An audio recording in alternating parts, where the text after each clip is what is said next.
Almighty Father, I believe. Do you believe? Yes, I believe. You created heaven and earth. Do you believe? Yes, I believe. I believe in Jesus Christ. Do you believe? Yes, I believe. Everlasting Son of God. Do you believe? Yes, I believe. Oh, yes, I believe. In the Father and the Son and the Holy Spirit. Yes, I believe. Oh, yes, I believe. In the Father and the Son and the Holy Spirit. Yes, I believe. Greetings and thank you so much, our dear viewers, for joining us on our today's episode of My Catholic Faith. I'm your presenter, Josephine Sonda, and in the studio, I have been joined by Father Arthur, who is going to help us understand more about our topic of discussion, where we want to discuss the year of hope with special focus on the logo and the progress so far made in commemorating this special year. Father, welcome to the program. Thank you very much, and greetings to our dear viewers as well.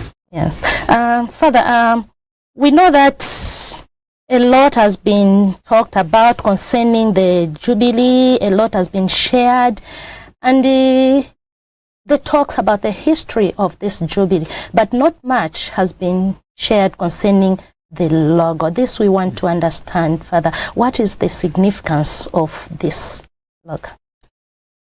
Yeah, like you have rightly put it, so far a lot has been shared about many things regarding the Jubilee year of hope, but maybe not so much has been said about the logo, and yet the logo is the heart of the Jubilee. It is what carries the message of what the church is trying to communicate to the world throughout this year. So if you look at the logo, I hope our viewers are able to see it. If you look at the logo, it has various symbols, and those are not put there randomly or haphazardly. They all carry a significance, a meaning. So let's begin with those images that look like human beings. If you can see by Josephine, we have those human beings in different colors, okay?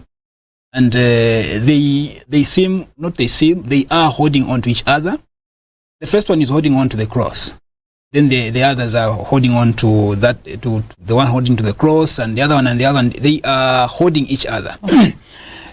There is a special significance in that, you know. In the world, we exist as different people of different color, people of different ethnic backgrounds, people of different languages, people of different beliefs, people of different ideologies, etc., etc.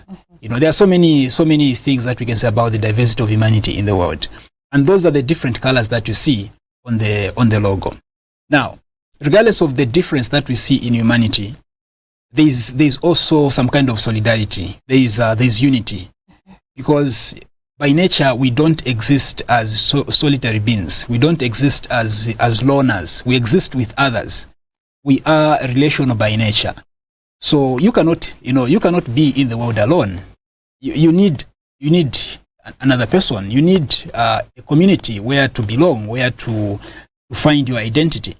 And that's why you see those human beings holding on to each other. Solidarity, unity. Not only that, we see on the logo there's a cross, and the human beings are linked or are connected to the cross. That cross is the image of God, the presence of Christ in humanity. That humanity, yes, can live can live in solidarity, but this humanity needs Jesus also, because there's so much that we as human beings are not able to do without Jesus. If you try to exist as if God never exists, then you realize, you see that actually you cannot. You need God, you need Jesus to hold on to. And that's where you see human beings holding on to the cross. That same cross, there are two things about the cross, if you're able to observe. That cross, first of all, is not static. It is moving in a way. There is some kind of movement. And that's why you see it bending towards human beings. You know, it's not like people that were drawing the cross did not know how to draw a straight cross. No, they knew that what they were doing. So the cross is bending towards humanity, not bending away, but bending towards humanity. And that in itself communicates the concern that God expresses towards whatever humanity is going through. That humanity is not alone, so to say. God is concerned. Yes, you see, humanity can be holding on to the cross, can be holding on to God. But God can as well just be indifferent while holding on to him. He can just be indifferent, you know, and that can be expressed by bending the cross the other side. That yes, we are holding on to the cross, but God doesn't care. I mean, maybe we're just even bothering him. But the cross is bending towards humanity to express that God is concerned about what humanity is going through. There is another thing about the cross. If you see down there, there's that thing which looks like a hook, which you can call an anchor. So that anchor is what actually brings out the message of hope. Okay? And as we talk about the anchor, that hook thing, we can also talk about the waves. Just under the human beings there, you see the waves, the drawing of the waters, and that symbolizes the sufferings that humanity goes through, the calamities that we have seen happening in the world today, those things that rob humanity of hope. You can talk of the COVID-19 that has really left a bad mark on humanity. You can talk of issues of climate change. You can talk of just recently, I think, is it in America, where there was that great fire that swept through, is it in California? You can talk of a lot of things, wars in Gaza and all, diseases that we cannot explain. Those are the waves that humanity goes through. Even at domestic level, at family level, we experience waves day in, day out. Even at an individual level, as a person, you also have a share of the waves that everybody else is going through. So those are the waves. And purposely, the anchor or the cross is elongated. It goes down right into the waters. What does that say? It says that no matter how those waves rise, as long as the anchor, Jesus, is going right down in the waters and we hold on to him, those waves are not enough to drown us, because we have the anchor, Jesus, who goes right down into the waters.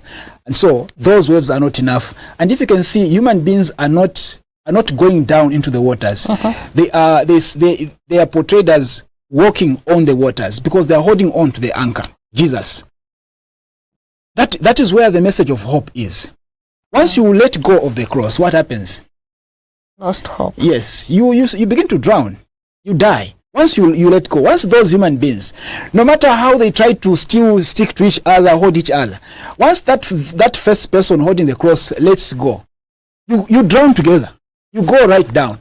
But as long as that person continues holding to the cross, then the waves will just pass without hurting anybody. That logo is what is carrying the message of hope throughout the year. Wow. That humanity is going through a lot of things. Humanity has been going through a lot of things, either at the individual level or at communal level. You know, we can even say at even in the church, at domestic level, at many levels of existence. There is so much that we are grappling with. But are we going to drown in these waves? We're not going to drown, because we have Jesus who shows concern towards us all about what we are going through as humanity. And therefore, whatever is or seems to be drowning us will not actually drown us, will not actually hurt us, because we are still holding on to the anchor. And that is the heart of the message.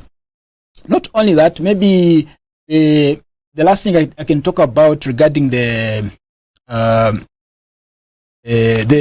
logo is the community aspect.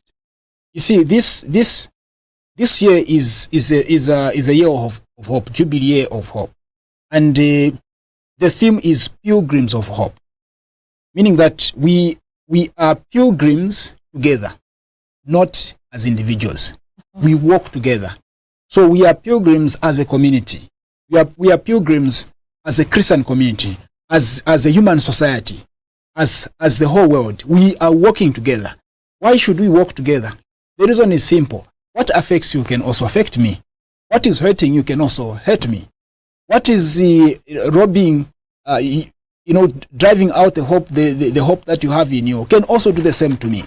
So why should I exist as if you don't exist? We should work together so that during the times of trials, we support each other. I might have a 5 kwacha, maybe you have a 2 kwacha. Yes. If we put that together, we have a 7 kwacha. A 7 kwacha is more than a 2 kwacha, is more than a 5 kwacha. So when we support each other as humanity, we create a strong bond, and therefore even the waves are not enough to drown us, because we are working together. So, and we work together not as people who belong together. In other words, as people who come from, as some people say, who come from together, as people who come from the same place, or who went to the same school, or as people who belong to the same church, the same parish, or the same denomination, the same what. No, we work together as humanity. It doesn't matter which church you are. It doesn't matter. That's why, this message of hope is a message that touches everybody. When COVID came, it didn't mind whether you were Catholic, you were what. It was just sweeping. Even those people that don't believe in God were praying during that time. Yes. They were praying. Actually, this God, can't he just forgive us? Okay, to a purpose. People were praying. Because what affects you affects me. It affects humanity, regardless of which church you belong to, regardless of where you come from, whether you have a PhD, I have a certificate, I never went to school, whether I'm a priest, I'm not a priest, you're a sister, not a sister, married, not married. It was just affecting everybody. That's why even when you talk about pilgrimage, as pilgrims, we walk together as humanity, not as people who belong together or as people who share something in common. We walk together as humanity. So the message that this pilgrimage of hope is driving across, or is bringing out, is a universal message. A message that goes to the whole world. It is a message that everybody is called upon to act on, regardless of who you are, regardless which denomination of church you belong to. This is a universal message that everybody is supposed to embrace if we want to see hope again in humanity. Well, Father, that being said, we know to say the Jubilee year has already started, and it's been talked about. Just can you explain to us what progress so far has been taken concerning this Jubilee year? Yes, rightly put, the Jubilee year has just started. We are just warming up, or the year is just warming up. We have a lot of activities ahead, as we are going to point out or list out, but already some progress, of course, has been registered, has been made. The first progress that we can talk about is the release of the Purple Bull, the document, Space Non-Confunded, which means hope does not disappoint. That is the first thing, the first progress we can talk about towards the celebration of this Jubilee year. This is the document that the Pope has released, has written to the world about hope, about suffering, about not giving up, about existing as a community, about caring for one another. He talks about hope founded in the Christian values that we always talk about. So that's a huge progress, and it's not just a document for Catholics. It's a document for everybody. Just like, is it in 2015 when the Pope released the document about the care for the environment? That was not a document for Catholics. Actually, when many documents that the Pope writes are meant to address the world, because what affects the world out there also affects the Catholics. So it's a document that has a universal dimension. So coming back to the document itself, the document helps us to reflect on the theme of hope. It helps us to reignite that fire which seems to be going off because of the waves on the sea. So that is the first thing that we can already point out. The Jubilee year started on the eve of Christmas. That is 24th 24th December. That is the second progress made. So on that day, the Holy Father opened the doors, the holy doors at the Vatican, the Basilica of St. Peter, to mark the beginning of the Jubilee. Then on the 29th, another set of doors was opened. That was the St. John, the Lateran Basilica of St. John. And on that day, it was also expected that everywhere else, the cathedrals everywhere else in the world, the bishops were also doing the same. But of course, due to some pastoral reasons, in some dioceses in many countries of the world, they were not able to open the doors on that particular day. But, they had a schedule. They had to reschedule, so to say. For example, here in Lusaka, of course, some dioceses managed to open the doors at the same time or same day that the Pope also opened the doors of his cathedral in Rome. But other dioceses opened later, and others are still yet to open. This has to do with pastoral reasons. But it suffices to say that the doors of the cathedrals everywhere, not just in Zambia, everywhere, will be opened. Now, this in itself has its own symbolism, has its own significance. These are doors of hope.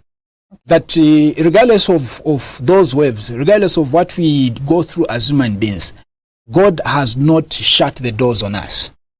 He is giving us a window of hope. So when the Pope is opening those doors, he's saying, those doors are, it's like Jesus himself opening his heart to humanity. That you are distressed out there, but you can come and find solace in me. So it is the heart of Jesus himself opening to humanity. As pilgrims pass through those doors of hope, getting into the cathedral, into the basilica, into the church, these pilgrims are entering the heart of Jesus. And in there, the pilgrims will find solace, will find a place to rest. It's been hot out there. It's been rough. We've been toiling out there. And things seem to be completely hopeless out there. But there's still a spark of hope when we enter those doors. We enter the heart of Jesus, where we can sit and say, where we can even give that sigh of relief. Exactly. Because in the heart of Jesus is where we find water to quench our thirst, food to feed us, and many other things that we need for us to have a rest. So it carries that significance. That's why it's important that when there is this activity happening in the diocese at the cathedral, people should take interest. Go there. You don't have to be Catholic, even if you're not Catholic, but you believe in the value of hope. Go there and participate. Pass through those doors. You are entering the heart of Jesus, where you find solace, and at last you'll be able to give a sigh of relief. Just some more of explanation on the opening of the doors. One may be asking from out there to say, could it be that those doors were not accessible to the people of late, and it's now that the doors are being opened? What exactly does it mean on that one? Just it is all symbolic to begin with. It is all symbolic. It is not doors that have not been accessible to the people. It is not doors that now I'm saying this in making reference to the other cathedrals.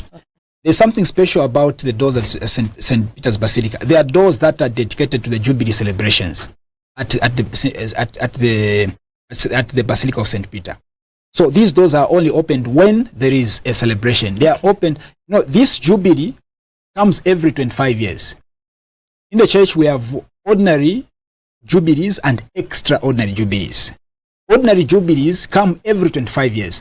So you can imagine, if we do not have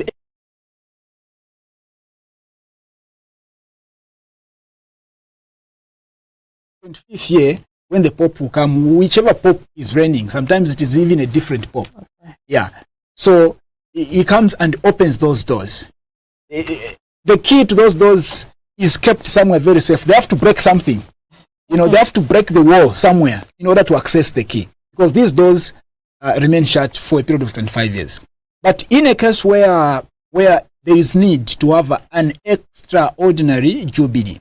Like I can give an example. The recent extraordinary jubilee we had was in 2015, the jubilee of mercy, when the doors of mercy were opened. That jubilee was extraordinary. So those doors are used also for extraordinary. Yeah. So these are not doors that are not accessible to people, but like in the case of St. Peter and other basilicas, there are doors specifically reserved for this activity. Okay. But when you go out of Rome and many other places, let's come back home.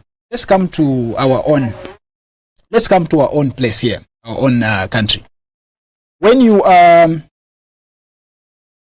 the doors are being opened, it is the ordinary doors. Okay, it is the doors that we always use, because we don't have special doors specifically meant for jubilees. Doors that will only be opened after 25 years. Our basilicas or our cathedrals are not built in that manner, are not created in that manner. So the bishop is going to open the ordinary door, the door that we always use on Sunday to pass. But this time around, when he's opening that door, it's not the usher who is opening. It is a solemn opening. It is the bishop himself who is opening that door. It's not this time it is different. So that same day, that same door, the same door that you use every Sunday, when the bishop now comes to open for the jubilee, it carries a totally different meaning. And the experience as you pass through that set of doors is totally different. It's not the same experience as you because you've been passing through those doors. It's not the same. It is different. The experience is solemn, and the disposition of the heart of your heart and mind is also different. So it is a special moment, so to say. Simply put, these are doors that are accessible. These are ordinary doors, like in the case of our cathedrals. These are ordinary doors that we access maybe every Sunday, but when there's that particular activity, it is totally different. It's interesting. Now, Father, do we have any kind of programs that has been lined up on this Jubilee year? I mean, what are some of the highlights? What should we expect, most especially? It sounds quite interesting. There's a lot to expect, actually. There's a lot, both at universal level, at the world level, and also at the local church level. Could be at parish level or diocesan level, deanery level, if you have programs, that speak to the Jubilee. So there's a lot. This whole year there will be pilgrims going to Rome, pilgrims coming from different walks of life. Yeah. Some of those, let me just give you the highlights. Okay. The first pilgrimage will be for social communications, which is the jubilee of the world of social communications. So ourselves, in the media world, are invited to go to Rome for this pilgrimage, and by the grace of God, I'm going. Wow. You can tag along. Interesting. Yeah. So those of us in the media have this special pilgrimage. We are going there to participate in various spiritual activities, and also reflections on how to do spiritual media, Catholic media, religious media, how to do media for evangelization, not just this year, but always. So and this invitation is not just to priests who are in the media. It is also our own journalists, people like yourself. Yes, people like the camera people, these guys who are behind our cameras. Anybody who is involved in anything to do with media is invited to this jubilee. So that is the first jubilee opening the many other jubilees. The first pilgrimage opening the many other pilgrimages that will happen. Then we have other. Let me just run through them quickly. We have the jubilee of the armed forces, the police. Okay, in February, 8th to 9th February. The police have their own, and those working in the security personnel, the security field. So they have their own pilgrimage. We have the Jubilee of Artists. It's like everybody's covered. Everybody is, Jubilee of Artists, Jubilee of Deacons, whether permanent deacons or transitional deacons, they have their own jubilee. We have jubilee of the world of volunteering, those who volunteer in different fields, like yourselves and many others working at Lumen volunteering, giving a service. We have volunteers working in hospitals. We have volunteers working in schools, etc., etc. They have, because they offer a service to humanity, exactly, a service that gives hope to humanity. So they have their own. We have the jubilee of teenagers. In Osaka we call them teens on the move, the TOMs. Yeah. So they have their own jubilee, which is going to be in April. So in April we have actually three pilgrimages. They have their own. So the first is jubilee of the sick, and those who are health care workers. So they have their own jubilee. We have of course teenagers, people who are physically challenged. They have their own jubilee. Now, when you look at this, you might be asking, but some of these might not be able to go to Rome for the pilgrimage. I mean, if you are sick, how do you travel to it? Yeah, you don't necessarily have to travel. So when we say this is a jubilee, today is a jubilee for the sick, meaning that the whole church, the whole world should dedicate its energies and everything towards the sick, towards offering a service to the sick, reflecting on how the world is responding to those people that are in sickness, that are in distress in that manner. And praying, of course, for people with physical challenges, How is the world responding to those people? So we have reflections on that. Those who are able to travel, fine, can travel to this pilgrimage. We have also jubilee of ecclesial movements, associations, and new communities. So these are lay groups, these are movements like the charismatic movement, and many other groups that we have in the church. They have their own pilgrimage. Jubilee of sport, those involved in sport. We will have jubilee of governments, those who are in the civil service. Yeah, they also have their own jubilee. We have jubilee of bishops. The bishops will be going in June for their own jubilee. Jubilee of priests. I might be going back, if you buy me a ticket, I might just go back. We'll provide. Yeah, so we have other jubilees like jubilee of the youth, young people, the jubilee of consolation, which will carry the message of hope, jubilee of justice, those who are in that field, justice and all, jubilee of catechism, you are a catechizer. No, very much. Yes, so you have also your own jubilee. Yes. We have jubilee of the missions, those who are out in the missions doing missionary work. They have their own jubilee. Jubilee of migrants. We have jubilee of the consecrated life, the sisters, the religious brothers, those in religious life. We have jubilee of Marian spirituality, those with Marian spirituality, those who have a devotion to Mary, would be congregations of priests or sisters, lay groups, etc., etc. Jubilee of the world of education, those in education, teachers, teachers, lecturers, and all. Jubilee of the poor, special reflection on those that are living in poverty, and how is the world responding to their situation. Jubilee of choirs. Wow. See? You are in a lot of things, so you might as well just attend all these jubilees. I will. I'll make sure that I venture into all of them. Exactly. So jubilee of the choirs. The last one now I'll mention is the jubilee of those that are incarcerated, the prisoners. They also have their jubilee. Of course, you not release the prisoners to take them to Rome for the jubilee, but this is a day dedicated to them. And how is the world? Because of course they are prisoners, but they are still human, and there must be a way that the world should care for them, despite what they have done, if they have done something wrong, and despite their situation and everything. So reflecting on their situation, how is the world responding, and the church. So these are some of the activities that will be happening throughout the year. There are others who will be voluntary work. Charity work, so to say, not voluntary as such, but charity work.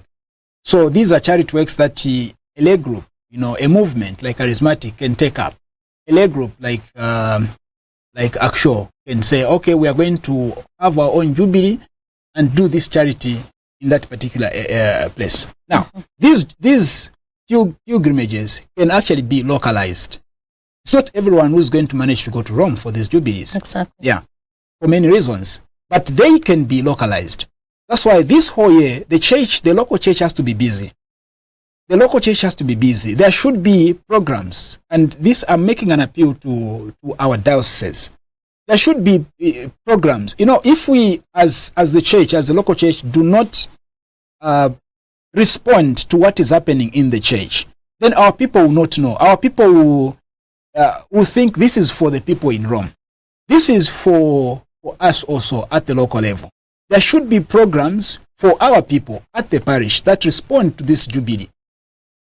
If people cannot go to Rome for their pilgrimage, that doesn't mean that they can't have a pilgrimage. They can have a pilgrimage. We do have places, shrines or places where people go to for our own pilgrimages. So let us create programs in that manner, so that people also, different people from different walks of life, we have all these people I was mentioning in our parishes. Security personnel, health workers, educators, etc., catechists. We have all these people, young people, teenagers,